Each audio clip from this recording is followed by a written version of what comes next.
es el amor, que es lo que quedará para siempre, es lo que viviremos eternamente. Pero qué bueno aprovechar también en este tiempo de Pascua esta riqueza de la palabra, cuando nos cuentan ya la primera comunidad de cómo vivían. Qué bueno que aquella iglesia primitiva no se quedó encerrada, porque acuérdense, había muerto el Señor, había gustado muchísimo, hasta había resucitado, pero no terminaban de entender los apóstoles y seguían con las puertas cerradas. Por eso, qué hermoso, queridos hermanos, que hoy acabamos de escuchar que Pedro se va a la casa de un centurión, es decir, de alguien que ni creía ni tenía idea de esto de la vida religiosa, naciente. Qué bueno cuando la iglesia empieza a salir, no se queda encerrada en sí misma, en sus pensamientos, en sus oraciones, sino que es una iglesia. Pedro entró a la casa del centurión. Este fue a su encuentro y se arrodilló delante de Pedro. Y otra enseñanza, queridos hermanos, de esta vida nueva de la Pascua. Pedro le empieza a decir: levántate, levántate, porque yo no soy más que un hombre. Enseguida, queridos hermanos, solemos endiosar o a veces hasta creernos que somos más que Dios, que lo sabemos todo, que lo tenemos todo.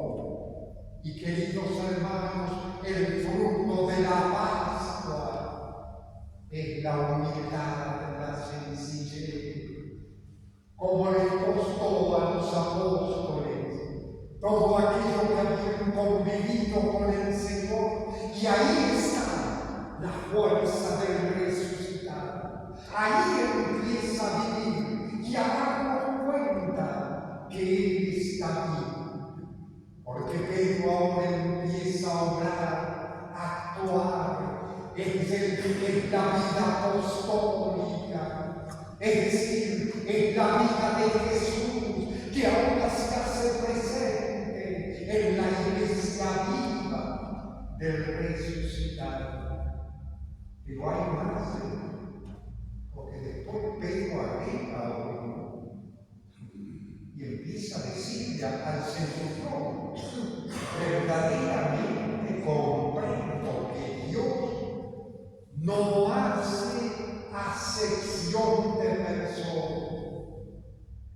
Queridos hermanos, en este mundo que a veces o estamos en nuestros grupitos o encerrados en nosotros, o en jerarquías, qué triste cuando vivimos así, separándonos, divididos, o grupos que se creen más que otros. Pobres, si hay una comunidad parroquial o hay una iglesia, esas divisiones, esos enfrentamientos, eso no es Pedro. Porque hoy Pedro se lo dice a este que me conocía y sin embargo, Pedro le dice: me di cuenta que Dios no hace acepción, división de personas. Y sigue, ¿no? Porque es algo hermoso la vida de la primera comunidad. Todos han recibido el darse cuenta de que lo que dice la Escritura se empieza a cumplir. Esa referencia a la palabra de Dios. Por eso qué lindo que cada domingo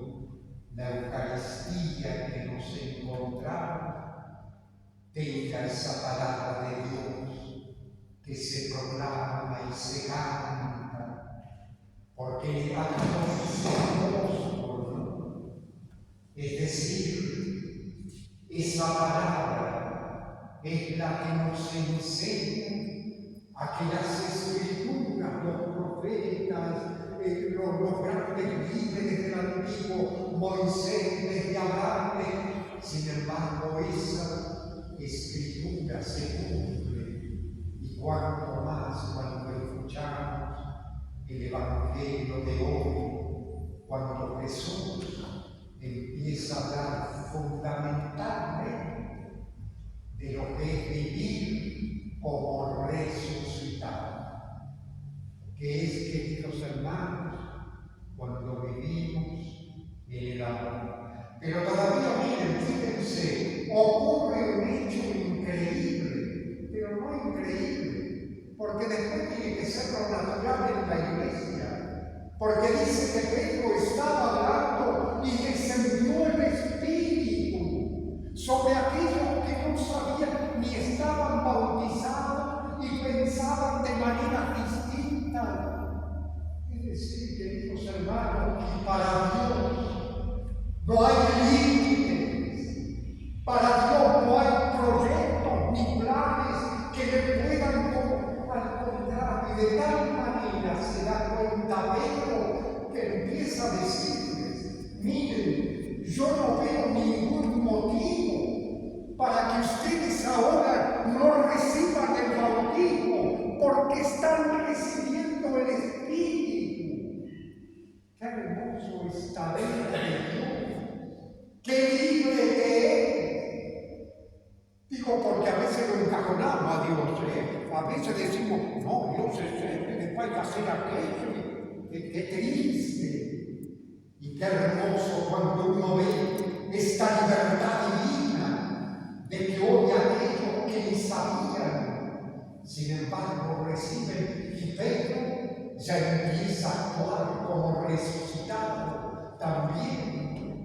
Hermanos, no hay nada que nos impida que ahora ustedes se bauticen, porque están llenos del Espíritu. Y no es que una cosa está pendiente. Por eso, queridos hermanos, qué bueno es escuchar con atención, y sobre todo, para ir concluyendo, esto es el misterio más grande y el sueño de Dios que ha traído a este mundo. Durante la última cena, Jesús dijo: como el Padre me amó, también yo los he amado a ustedes. Pero ahí no para todo, queridos hermanos, porque enseguida Jesús sigue diciendo: permanezcan en mi amor. ¿Por qué hay que permanecer en el amor que Jesús nos tiene? Porque eso es lo que nos da, que es el amor de Dios en nuestro corazón, el que podamos vivir los mandamientos, permanecer en el amor de Él, y sobre todo para que el gozo que tiene Dios también viva en nosotros. Porque no venimos a esta tierra solo a sufrir, para sufrir. No, queridos hermanos. También en esta tierra estamos para vivir el gozo de la presencia y sobre todo de esta propuesta que nos hace ese amor de Dios en nosotros. ¿Porque para qué? Y ahí sigue diciendo Jesús: para que mi gozo sea en ustedes. Y esto es lo que les pido. Atención, hermano, porque aquí viene lo fundamental. ¿Qué es lo que nos pide Jesús? Ámense los unos a los otros como yo los he amado. Miren que esta palabrita, el cómo, es fundamental. Porque guarda que a veces sí nos peleamos, nos amamos, pero a veces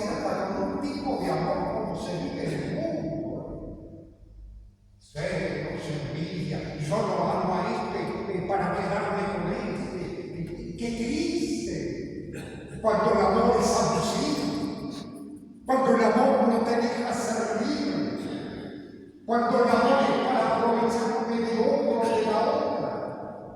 Qué triste cuando es un amor que no es el de Dios.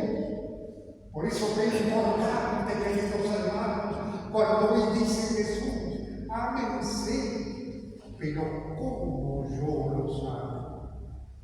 Es decir, amarlos de verdad, pero con el amor de Dios, un amor que escucha, que comprende, que es respetuoso, un amor que sabe caminar juntos, donde no hay discriminación, un amor que quiere estar siempre, para que ese amor lo vivan todos, y no como a veces es solamente para mi grupito, o ese amor egocéntrico